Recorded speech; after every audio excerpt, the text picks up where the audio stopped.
Hey everyone, welcome to the Dietitians and Nutrition Support Dietetic Practice Group YouTube channel. So today we're talking about what may be the most controversial topic in nutrition and dietetics, what I wish I knew when leaving clinical dietetics. I'm your moderator, Christina Rollins, and I'm thrilled to guide this discussion with two really phenomenal colleagues who prove that there's no single roadmap to success in our field. So a little bit about me. I started my career as a clinical dietitian practicing in an acute care teaching hospital located in central Illinois. After about 9 years, I was promoted to department director. And then after about 3 years, life really got interesting. I made a lateral move to serve as a quality and accreditation director at a community-based hospital. Shortly thereafter, I was promoted to hospital vice president. And today I have found a niche as an expert, I think as an expert, in both nutrition and business operations, serving as volunteer treasurer of the Academy of Nutrition and Dietetics Board of Directors. And I'm also serving as a finance administrator of a large surgical practice and fractional chief operating officer at FU Cancer, a digital health startup. So joining me today, as I said, are two really terrific dietitians, Alaa and Maya Morrison. Alaa began her journey following the traditional path, working as a clinical dietitian in a hospital setting. She started in Florida and eventually joined the inpatient nutrition therapy team at Cleveland Clinic Foundation, where she specialized as an ICU dietitian, led quality improvement initiatives, chaired the enteral nutrition committee, and collaborated across departments to really drive systematic change in her facility. Her curiosity about healthcare leadership led her to earn a second master's degree in healthcare administration, and today she serves as accreditation program manager at the Cleveland Clinic, where she supports organizational excellence and regulatory readiness across programs. Maya Morrison is also a dietitian who's built a very impressive and impactful career in the pharmaceutical and medical device industry. Maya began her career in hospital food service and clinical nutrition, working with both adult and pediatric populations. And after nearly 2 decades in practice, she made the leap into industry. Over the last 20 years, she's held roles in sales, medical science liaison work, and global medical affairs, contributing to new product development, regulatory strategy, medical education, and even scientific communications. So today in this episode, we're going to share how we each navigated these career pivots, hone in on the skills that helped us succeed, and offer some practical advice to anyone looking to explore non-traditional roles in nutrition. My first question for you both is, what led you to transition your current non-clinical position? I would say that my transition into a non-clinical position was really motivated by my desire to make a broader impact within my organization.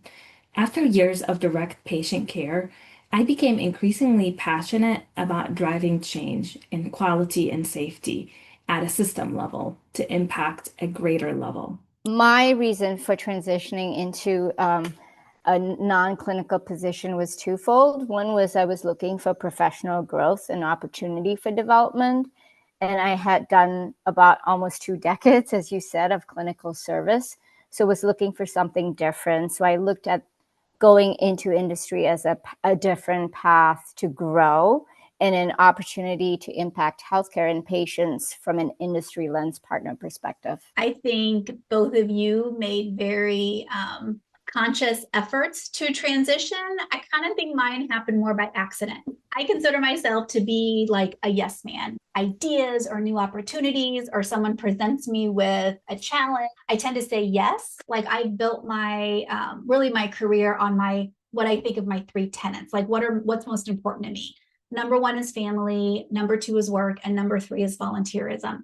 So whenever I'm evaluating a potential opportunity, I keep those three things in mind. And how does this opportunity impact each of those pillars of my life?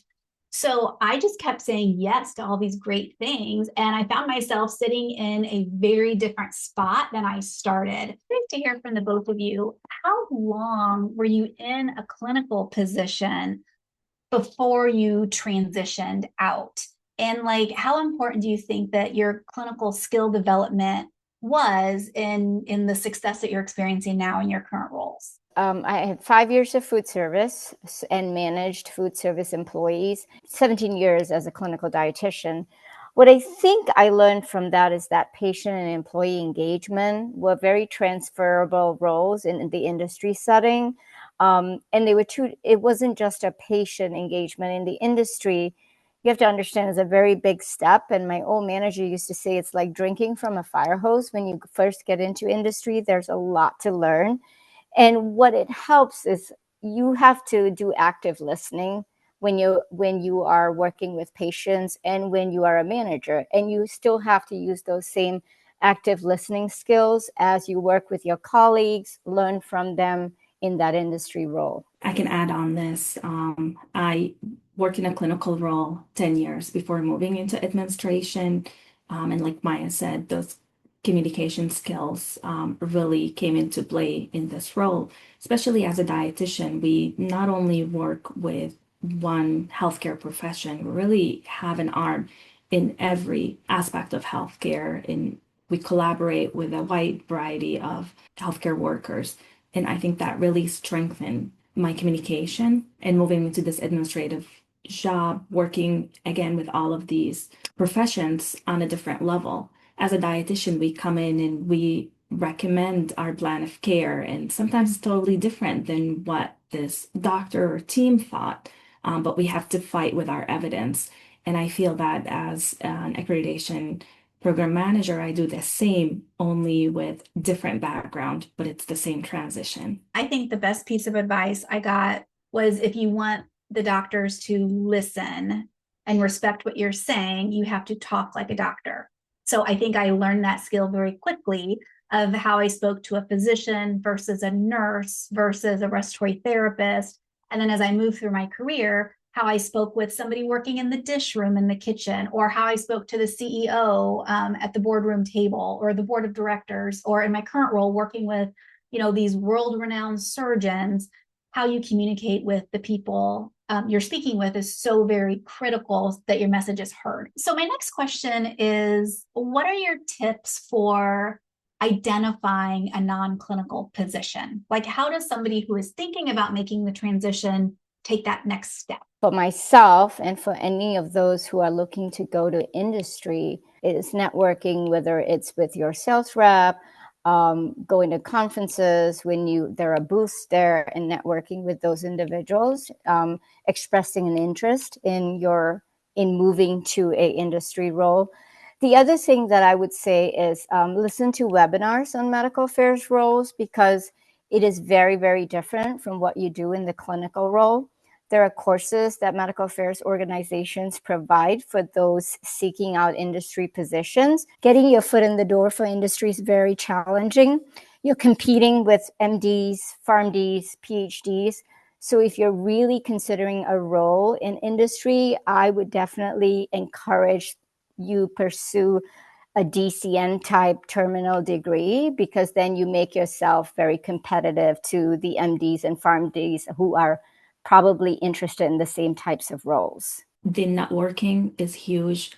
Finding a mentor that can help lead you in the right direction of your interest, and really know how to market yourself as a dietitian and your experience. I always found when I was, marketing myself for applying or interviewing or whatever that step was in the process, I had to really try to leverage my clinical background and expertise, but also be very careful about the words that I used. Because for example, if I'm interviewing for a finance administrator position, they don't want somebody who's too clinical, right? They want somebody who's more business focused. I think something that helps me is thinking about what are some quality improvement projects that I did in the clinical setting that led to financial outcomes. And I think that's where networking and leaning on other people who are in similar positions, and even doing some mock interviews, can help.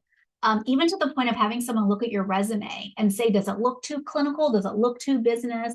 And over the years, I've created different formats to my resume and CV depending on the job that I'm going after. When you were working in those more direct bedside type roles, what experiences did you seek out and acquire to make yourself a more marketable candidate in looking to kind of break outside that box? I think, like you said, it's how we market ourselves, absolutely. And in every project, you can pick that clinical background, that administrative role, that leadership role, financial role, and it is how you speak to it. So just get involved. You know, we have our work as dietitians, our core job descriptions, but branch out, get involved, lead projects, let that impact really drive where you want to go. I had some folks who are already in industry working in different roles. So I tried to have some time with them to understand industry, because industry is set up very differently from a healthcare organization, and there are different umbrellas, and try to understand those different umbrellas. I also attended like some local conferences that were just for medical affairs professionals. And those help to not only network, but you try to get a feel for what type of role that would suit you, and if that would you would be satisfied in. One of the reasons that I think I've always been drawn to the dietetics field is because there are like ingrained, there's so many different paths that a person could follow. So, what are some skills or experiences that were helpful to you on the job hunt as you moved out of clinical? Chairing our enteral nutrition committee, at that moment, I really had to link business with nutrition, with the clinicals, the research. It was a great experience where I drove change on a greater level in a huge system, brought so many groups together. For me, it would be the fact that over the course of my clinical career, I was never in one specific therapeutic area, worked with so many different populations, and it fell just by chance. My manager would say, "Can you cover oncology?" And I would go and cover oncology. So I think being able to change my focus and being agile and open to being in those different therapeutic areas and different populations was very helpful in my current role. I want to add as well that one of the experiences that I felt really helped me in my transition is going for my second master's in healthcare administration. I think it really showed my commitment and my love to move into my new position. I'm glad you bring up the education path because I did the same thing. So I was, traditional career path. I got my undergraduate and then my Master of Science degree, did my coordinated dietetic internship program. And then I went back and I got my second master's. I got a master's of business administration. And I intentionally chose a program that was not focused on healthcare because I felt like I had a lot of solid healthcare background, but I wanted to fill in the other stuff. I think that additional skill set really helped me because I was able to like augment and really amplify what I knew and was doing clinically by adding some of that non-clinical lingo into the mix. Earlier, we touched on the importance of a resume. And I think in a lot of jobs that we see, like when I've been a hiring manager and posted a job, like we're just flooded with applicants. So what advice would you give our viewers who are maybe thinking about their resume and what can we do to optimize our resume to get that first foot in the door, right? Because we know that just submitting an application is probably not going to get us to the next step. So what can we do? I cannot tell you how many times someone has tried to befriend me on LinkedIn to see if there is an open position where I work.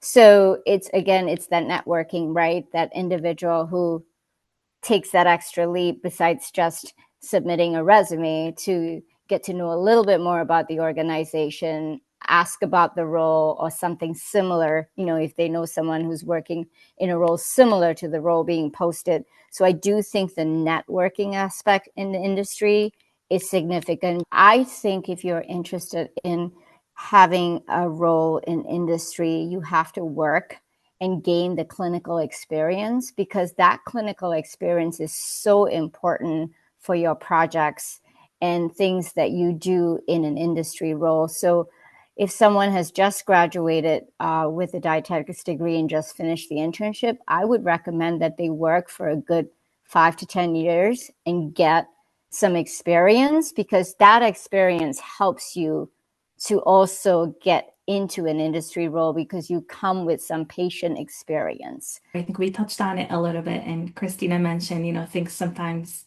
fall within your way, but sometimes you really have to focus on what is your end goal and focus your involvement around where you want to lead yourself. Sometimes don't just participate. Take that next step and lead. You may feel a little bit uncomfortable, but that's when you are really building those skills to be able to move into something greater. And that's where you meet people and learn.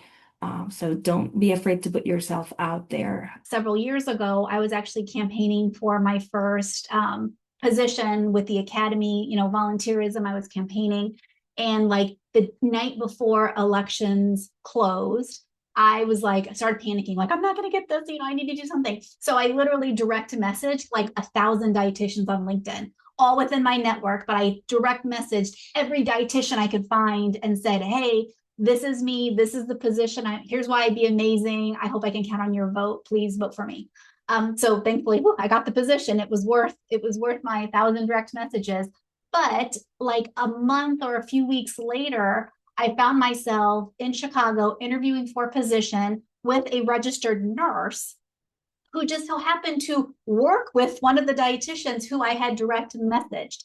So when she mentioned like, oh, you're a dietitian, I'm interviewing a dietitian for a quality role.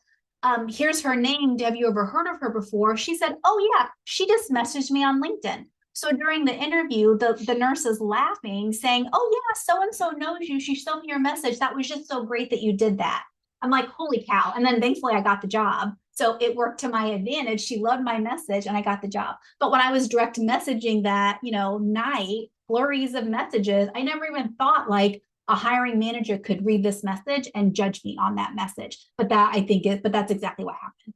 So just, you never know who's evaluating you for your next thing. That's a great story. The other thing I think is really important is I entered dietetics and then didn't have like, where do I want to be in 5 years, 10-year plan. So if you're really interested in going to a little bit of a non-traditional role, I think first you get yourself established, and then you kind of start feeling what you have a passion for, and then you need to work towards that goal. I know you all love what you do. So what are some of your favorite parts of your current non-clinical position? I love being able to work on projects that ultimately might get into the market and help patients. At the end of the day, whether you work in an industry role or in a healthcare organization, the patient comes first and their safety comes first. So I love being able to do that before a product hits the market, and also be able to support products that are on the market. And work in research. What I really love about my job is that rush of the survey, when the surveyors walk through the door and we have to get working and run. But one thing that I find myself really enjoying is if there is a deficiency found, is going through my resources, contacting everyone to make sure that I fulfill that gap. And it makes me really happy when surveyors are interested in nutrition, because I feel like I can be a great representation from the clinical side. And when they're looking at notes, I'm pointing things out because I know this world very well. And then at the same time, just being that speaker for our dietitians, specifically within healthcare compliance. I feel like we are misunderstood, and I want to be there to help clarify those gaps, and showcase how important we are as dietitians. And I think my favorite part in my role, and again, I'm focused primarily on business, finance, administration. I love that because of my clinical background, I can very easily tie the work that I'm doing to a patient outcome. So whether I'm negotiating a contract, I'm trying to buy a high dollar medication that somebody needs to have an infusion in the clinic.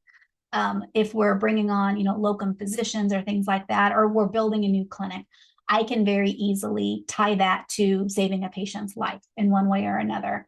And sometimes I get frustrated if there is a delay, because that's a heavy burden to carry, that if there's a delay, a patient could have harm, right? So we never want that to happen.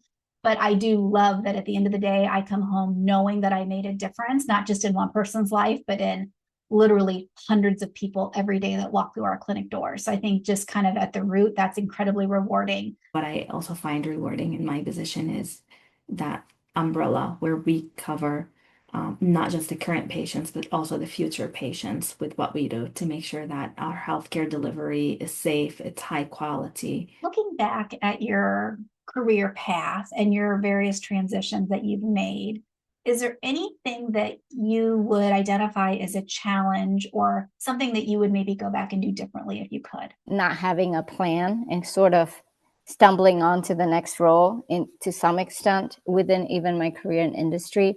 I think if I were to turn back time 20 years, when I first started industry, I would have actually made an effort to learn about the different roles more, so I could have actually mapped my course through my industry, different industry roles. So I think that would be one thing, that to just be a little bit more informed, because getting into industry, it's a big step from a clinical role because it's so different. You don't always have like a mentor. You have to find the mentor. Going into industry is not always glamorous. It's a lot of hard work. It's, giving up some family time when there are urgent projects, but it's also very rewarding. I think maybe from my perspective, being maybe more open-minded to what comes my way. It's always good to be kind of more open to new challenges. But one of the hardest things being in this new position is kind of not being the expert, not being in my comfort zone of nutrition, has been a huge challenge. But however, just kind of understanding my capabilities through my experience that I've had, it's just very rewarding and exciting. I think if I was going to go back, like give my younger self a piece of advice, as I said in the beginning, like I'm a yes man. I'm a very just naturally optimistic, glass half full kind of person. I think I would maybe tell myself to tone it down just a little bit. Maybe I think it's great to say yes, but it's also important to say like, this isn't working anymore. At one point I did find myself in a very emotionally draining, high pressure role. And it took me a little bit longer than it should have to finally come to terms with the fact that it wasn't a right fit. I needed to move on. So that's hard. When you're an optimist, that's really hard to say and to do. But sometimes you just got to do it, because not everything works out to the best. Or even when it does, maybe there's something even better, right? So I think staying optimistic, but being willing to pivot when it's time to pivot is also super important. Ladies, any final tips or closing thoughts as we wrap up today's session? I just want to say that for anyone that is considering a career beyond dietetics, remember that your clinical experience is a valuable foundation. Stay engaged in your field, take on meaningful projects, lead, and learn to effectively showcase your skills and accomplishments. If you desire to have a role in industry, be really agile and open to learning new therapies, and understand that the first 2 years are very, very hard and they require a lot of change. Not every clinician is able to transition to a role in industry, but with determination, hard work, and an open mind, you could have a very rewarding career path, as I have. Like my closing thoughts would be, if you don't already have your own kind of pillars or parameters established, as I said, mine are family, work, and volunteerism. If you've not done that internal analysis, I would strongly suggest you do that. Say yes whenever possible, but make sure that those opportunities align with your pillars and guide rails so that you control where you're going and when you're going. But there's obviously lots of other opportunities, and there's no reason to put a limit on what we can do, because we can, I think in my heart, we can do anything we want to do.